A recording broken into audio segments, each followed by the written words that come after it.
ya tenemos aquí a nuestro queridísimo amigo, hermano mío, por favor, Javier Solís, que tanto te quiero. Te voy a decir en público también, ¿eh? Muy buenas. Que Hombre, aparte de ti, espero que el público también, que si no, mal sí, vamos. sí, sí, claro. Que hoy vamos a hablar de un tema.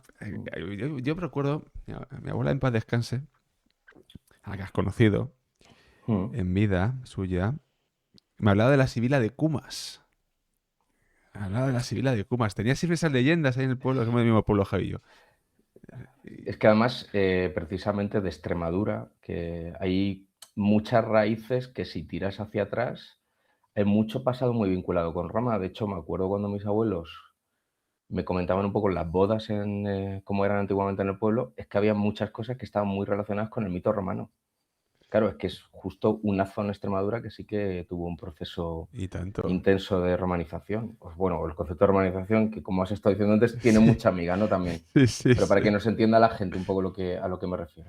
Creo que se Totalmente, entiende. totalmente. Pues sí, me digo, bueno, tengo que hablarlo. Que además mi abuela insistía con la Sibila de Cumas, una Mm. mujer muy vieja, que sí, y fue un hombre y se hizo hueso la mujer, y no sé qué, cogió un pergamino. Bueno, no sé cómo me contaba la historia. Pero vamos a hablar de, bueno, Javi ya le conocéis de sobra, es romanista, profesor también. Muchas cosas, Javi, muchas cosas. Su tesis sobre el culto imperial, la podéis leer, está abierta también. Y muchas cosas, Javi es un gran amigo mío y colaborador de este espacio desde los inicios. Y vamos a hablar de los libros sibilinos. Los sibilinos, pues, vamos a analizar, ¿no? ¿Qué es esto de los libros sibilinos? Vamos al origen, ¿no? Lo primero de todo, oye, ¿esto qué es? ¿Esto de dónde viene? Cuéntanos, Javi.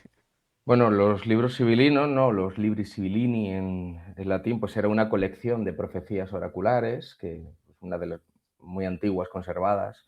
Es una tradición a lo largo de todo el Mediterráneo, ¿no? De recoger un poco esas profecías de los oráculos relacionados con Apolo, que estaban en hexámetros, en griego además, y que, según cuenta la tradición, pues estaban en unas hojas de palmera y en su momento era una recopilación que había hecho la Sibila del Hellespóntica, ¿no? Del Helesponto, de una de las profetisas del oráculo de Apolo en Gergis, de la ciudad de la Troade, ¿no? En la zona esta, lo que sería Anatolia y tal, un poco a los pies del monte Ida, que es conocido precisamente porque ahí es el mito del juicio de París y todo eso. O sea que es una zona que tiene mucha miga y que de allí se cree, o al menos una de las historias, que pasaría a Eritras, que es otra de las vinculadas con esto, ¿no? Otra de la Sibila, y de allí luego a la que era la local de la zona, y luego más tarde a la de Cumas, que es la más conocida por todo el mundo, entre otras razones, no solo porque tu abuela la conociese, sino también porque además es la que tiene que ver más con el tema de la leyenda, que también hablaremos un poco porque la historia en sí, al ser tan antigua,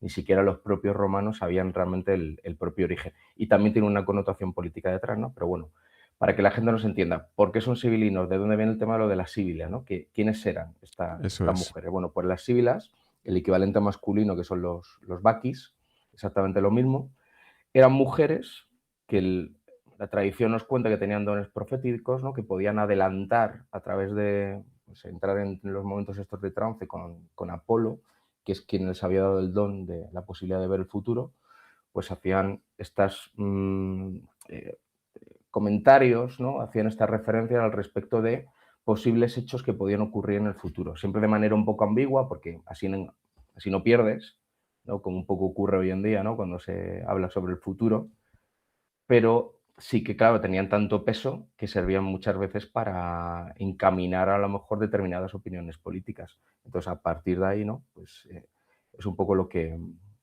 va a marcar el futuro también, en cierta manera, de Roma, ¿no? Que ahora hablaremos, si quieres, también un poco cómo llega a Roma, que es también una parte bastante interesante al respecto. Pero es curioso porque todas las sibilas tienen tanto peso, según Varrón eran 10 en total, ¿no? De diferentes partes del mundo antiguo, pero tuvieron tanto peso que incluso la tradición cristiana las asumió. Y hablaron de ellas como que eran las primeras ya profetisas que hablaban de la supuesta venida de Jesús en su momento, y que de hecho hasta Miguel Ángel las capturó en la Capilla Sistina en algunos de los casos.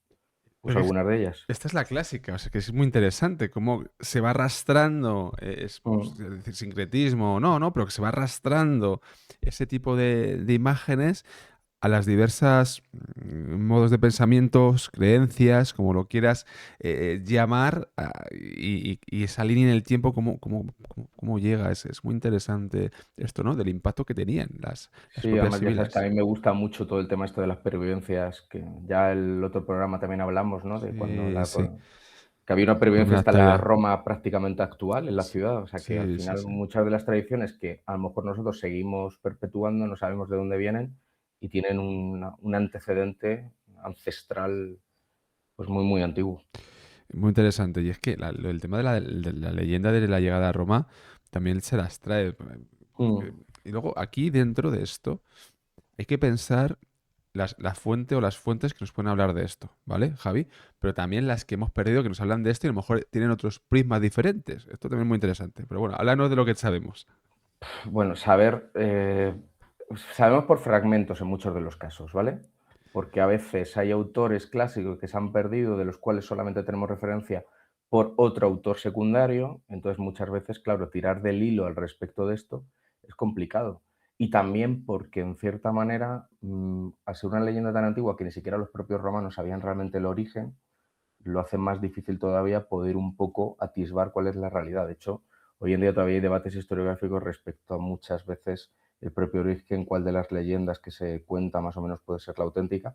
Pero bueno, iremos un poco también a concretar, en cierta manera, dar lo que es un poco la idea tradicional de la leyenda y de aspecto. Pero bueno, en cuanto a fuentes, pues mira, tenemos Barrón, que es una de las bases fundamentales, de Mm, la cual además van a beber Dioniso de Halicarnaso, Calpurnio Pisón, tenemos a Nevio, tenemos luego otros muchos tardíos como Lactancio, que nos hace también referencias muy al final, un pseudo Esiquio también de Mileto, tenemos a Plinio, que también hace referencias, tenemos también, por supuesto, a Solino, que es otra de las bases de también estas fuentes así un poco más tardía, que recoge autores, o sea que Aulogelio también, ya de manera muy tardía tenemos algún fragmento, y luego al final, cuando hablemos un poco de la pervivencia que ha llegado o que ha podido o que pudo llegar luego posteriormente de los libros, porque no, tampoco quiero hacer spoiler antes, pero no van a acabar especialmente bien, ya lo digo, porque si no los tendríamos todavía con nosotros y a la gente al menos le sonaría más. Pero esta base en general, sí que lo que podemos reconstruir más o menos de la historia y la leyenda tiene que ver un poco con que se nos habla que Tarquinio, el soberbio, el último de los reyes de Roma, que la gente también se vaya quedando un poco con los datos porque es interesante lo que voy mencionando para ir enlazando cosas y que tengan sentido, ¿no? Entonces, eso, ¿no? Finales entre el 534 y 509, que es su reinado, adquiere los libros, ¿vale? Los adquiere de una supuesta figura, que es la Sibila de Cumas, que es la que, según la tradición tradicional, no suele hablar de ello, al menos esta es la teoría que plantea sobre todo Barrón, aunque Livio dice que no, que la Sibila extranjera es otra figura, que realmente los libros tienen que ver con una figura que es anterior, más antigua todavía, que encima es romana, como para defender un poco el pasado romano que la denomina Carmenta. Pero bueno, en principio, ¿vale? Dejando un poco de lado el relato de Livio, supongo que es un intento también de desmarcarse de cierta influencia extranjera, ¿no? Para darle más peso también histórico al nacionalismo romano de la época. Si seguimos un poco el dictado de Barrón y otros autores, está Amaltea, que es el nombre que le da a alguno de los autores, por ejemplo, Servio, es una anciana extranjera bastante desconocida que llega a la ciudad de Roma en un momento dado con estos libros, con los recopilatorios, y se los ofrece al monarca en el 50 aniversario de los Juegos Olímpicos, ¿no? En el 580 a.C., que además eso lo tenemos bastante bien documentado por las tablas. ¿Vale? Estos libros donde le promete supuestamente que va a poder saber a través de las profecías el futuro y poder solventar muchos de los problemas que pueden llegar a Roma, el monarca se niega a comprarle esos primeros libros. Así que la respuesta de la Sibila, con el precio que le había dado, quema 3 de ellos. Algunos relatos nos dicen que se va primero de la ciudad, al cabo de un tiempo vuelve, con menos, pero que en ese trayecto, tanto enfrente del monarca, que no parece que sea claro, o fuera, quema 3 de los libros y le vuelve a ofrecer los otros 6 al mismo precio que le había ofrecido los primeros 9. El monarca otra vez se vuelve a negar, la Sibila quema otros 3 de los libros y le acaba ofreciendo por el mismo precio que los 9, 3, los 3 restantes.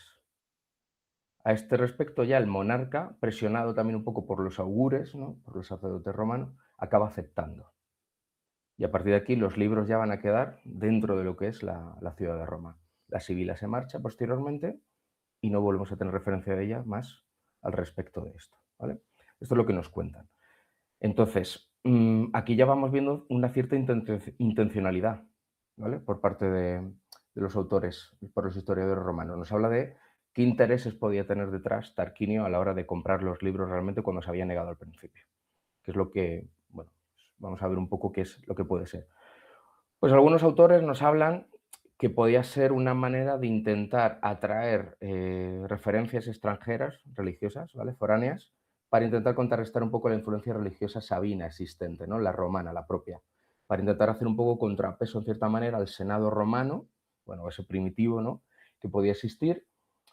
Y también en algunos de los casos nos habla que esto precisamente va a ser uno de los antecedentes o un papel de cierta importancia en los acontecimientos que marquen la expulsión del rey, ¿no? La expulsión de este último rey por el descontento senatorial contra el monarca. Y también nos hablan de la posibilidad de un origen griego de los libros, ¿no? Que justamente sea Cumas, que además es una colonia griega que está muy cerca del actual Nápoles, ¿no?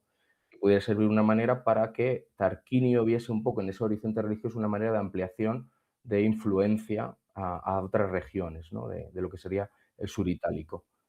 O incluso las buenas relaciones que tenía con el tirano de Cumas, ¿ves? Ahí otra vez más la referencia con la colonia griega, que sirvieran de alguna manera también para que les sirviese de influencia para ver cómo él se ponía a imponer dentro de la ciudad, siguiendo un poco el ejemplo también del tirano, ganando su influencia en cierta manera para atraer parte del ejército o ayudarle en cierto modo, ¿no?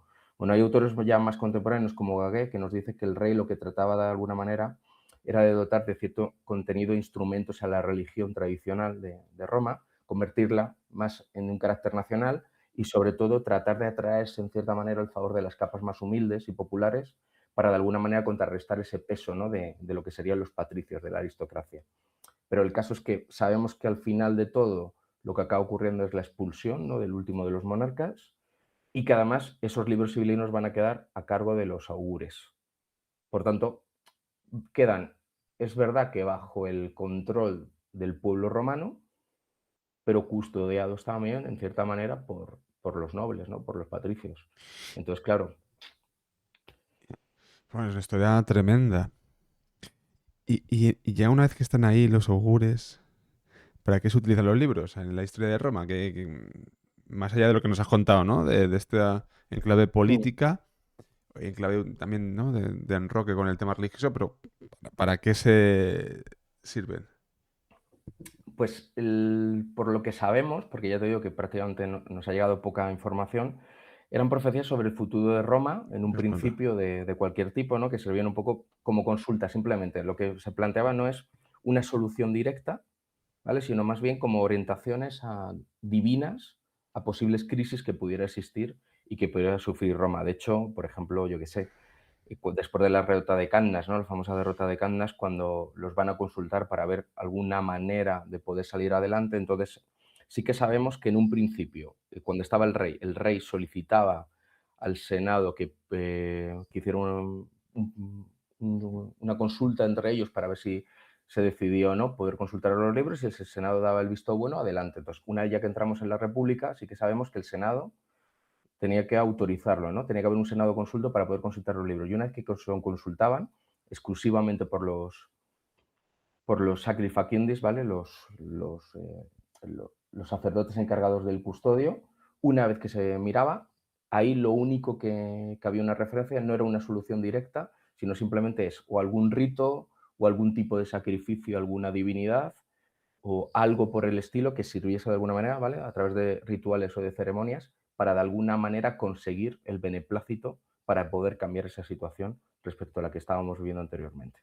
¿Vale? Respecto, yo qué sé, podía haber habido un terremoto, por ejemplo, se consultaban, pues hay que hacer determinado sacrificio para que cambie la situación, porque esto ha sido un castigo divino por determinada conducta. Pues claro, como ves también muchas veces servía, en cierta manera, no solamente como un componente religioso, sino también, en cierto modo, como un uso político, ¿no? Para legitimar algunas decisiones que se tomasen. No, oye, es que en el libro Los libros sibilinos nos está diciendo esto, entonces es una manera también de asegurarse, de alguna manera conseguir que las cosas salieran adelante según se buscaban, ¿no? Jugar también un poco con la política y con la religión.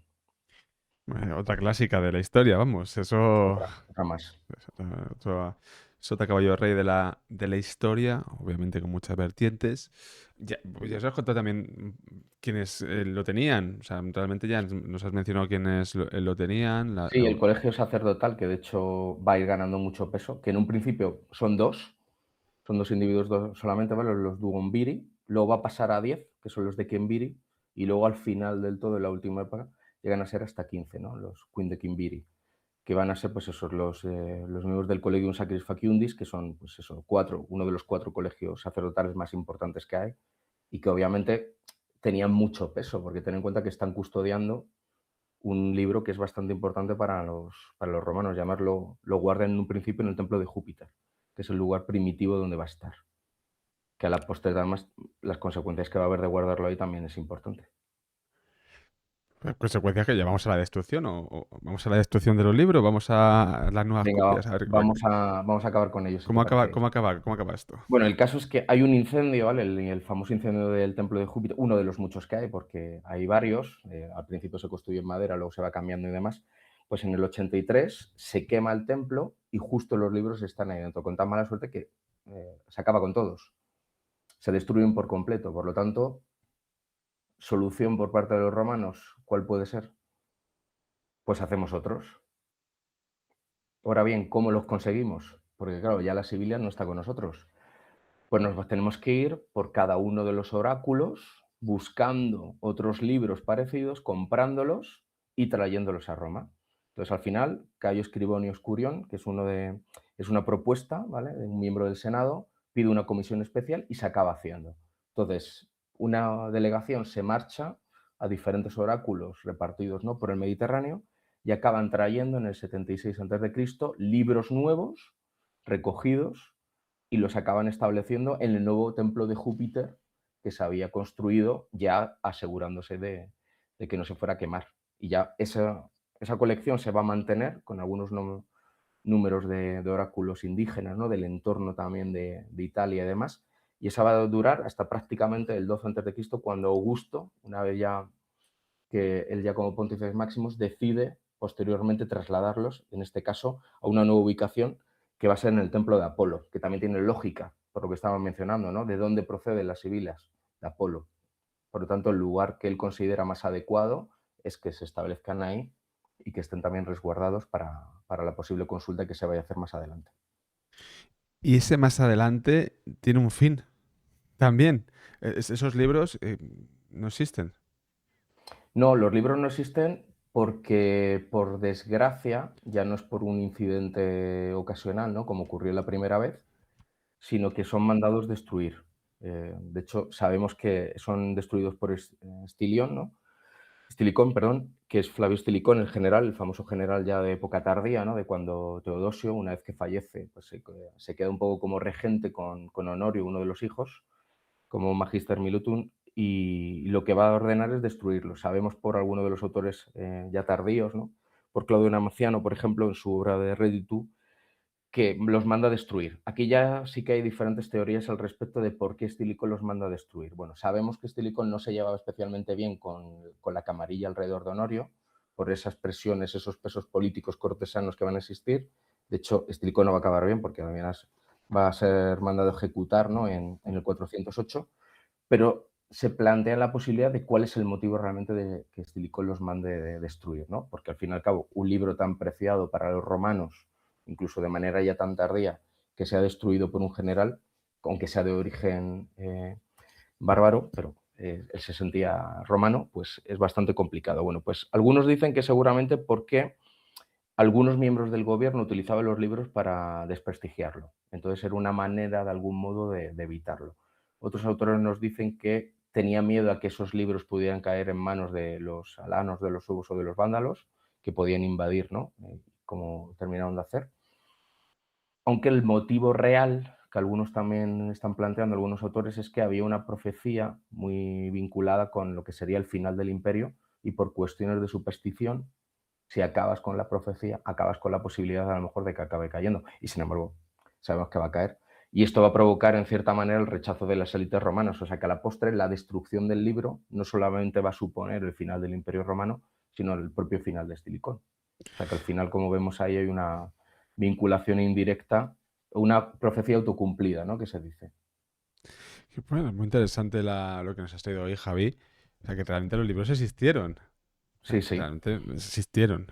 No, no, de eso no dudan los autores clásicos al respecto, ¿no? De hecho, tenemos bastantes referencias, Cicerón nos habla de él, incluso San Agustín nos habla, aquí ya obviamente él vinculando un poco a su interés, de que había una profecía vinculada también con Jesucristo, ¿no? Una de las indicaciones en griego. Bueno, Bueno, obviamente, pues no lo sabemos porque no hay esto, pero de hecho algunos versos quedaron, que se consiguieron salvar de los libros que se quemaron, de hecho unos 60 o 70 líneas, o sea que prácticamente casi nada, que se conservaron al final, que tenemos una referencia en un autor ya tardío, ¿vale? Del siglo II después de Cristo, un poquito después, bueno, digo más tarde, que es Lidio Flegón de Trales, el Lidio Flegón, que nos habla un poco de ello, pero sabemos que entre el 2 y el quinto después de Cristo, estas referencias son completamente diferentes. Hay una tradición ya judía y cristiana de oráculos sibilinos que es un poco diferente, que son otros escritos que se hacen posteriormente como para justificar esa vinculación de los libros sibilinos con lo que iban a ser luego la tradición ya cristiana o paleocristiana. O sea que no son exactamente lo mismo. Pero es eso, los pocos fragmentos que quedaron son esos que luego ya se han ido perdiendo también, como muchos autores de la antigüedad. pues Javi, lo dejamos aquí si te parece. Muchísimas gracias por estar hoy con nosotros en el Café de la Lluvia y vamos hablando. Te dejo aquí, Venga, ¿vale? Vamos, venga, vamos un hablando, placer, como amigo. siempre. Cuídate. Chao, Chao, buenas chao. noches. Buenas noches. Chao, chao. Gracias. Chao.